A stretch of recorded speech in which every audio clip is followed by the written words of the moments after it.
Bonjour, je m'appelle Stéphane Barnoin, je suis le chef du service des informations générales du groupe de presse Centre France. C'est un groupe de presse qui est basé à Clermont-Ferrand, qui regroupe 8 journaux quotidiens de tout le grand centre de la France.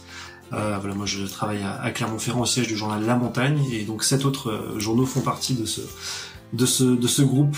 À ce titre-là, on traite de l'actualité nationale et internationale pour ces 8 journaux. Ce qui nous amène évidemment à parler d'Europe, pas tous les jours, mais le plus souvent possible. C'est vrai qu'on est peut-être sorti d'une période pendant laquelle l'Europe paraissait assez lointaine, peut-être un peu technocratique, très synonyme de normes et d'empilement de normes toutes moins compréhensibles les unes que les autres.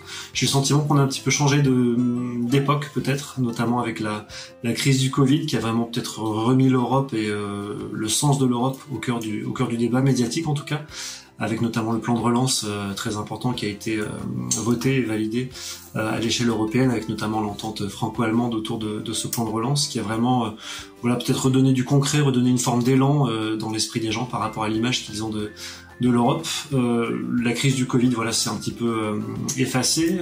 Est venue ensuite la présidence française du Conseil de l'Europe, de l'Union européenne, qui a donc débuté le 1er janvier 2022, qui s'achève le 30 juin 2022. Là, de nouveau, un regain d'intérêt, sans doute, pour toutes les thématiques liées à l'Europe, avec la feuille de route qui avait été énoncée par Emmanuel Macron à l'orée du début de la présidence française. Et voilà, beaucoup de projets qui ont vu le jour, notamment ce qui nous a amené à revenir très longuement sur une décision assez symbolique et très concrète pour le coup, qui a été votée et adoptée il y a quelques semaines. C'est celle de la fin de la vente des véhicules thermiques à l'horizon 2035 en Europe. Donc voilà, typiquement une décision ultra concernante qui a suscité énormément de commentaires et de questionnements. On a allègrement et on est très largement revenu sur cette mesure pour la décrypter, pour expliquer quels étaient ses périmètres, son contour, quelle forme est-ce que cela allait prendre très concrètement, toutes les questions que ça posait sur l'économie, sur la filière automobile au sens large. Donc voilà, l'Europe revient vraiment en force un petit peu dans le débat.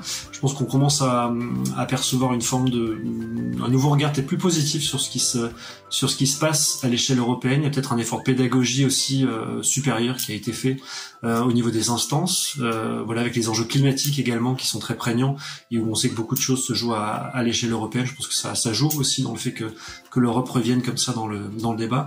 Et nous, c'est vrai qu'on est attaché, on a cette responsabilité quelque part par rapport aux 12 départements sur lesquels on est diffusé, de donner à voir, de donner à comprendre aussi, d'essayer d'être le plus concret possible dans ce que nous dit l'Europe, dans ce qu'on peut retenir de ce que nous dit l'Europe, dans les débats qu'elle suscite, parce que le débat est souvent assez enflammé autour de l'Europe. Il y a toujours les pros et les antis.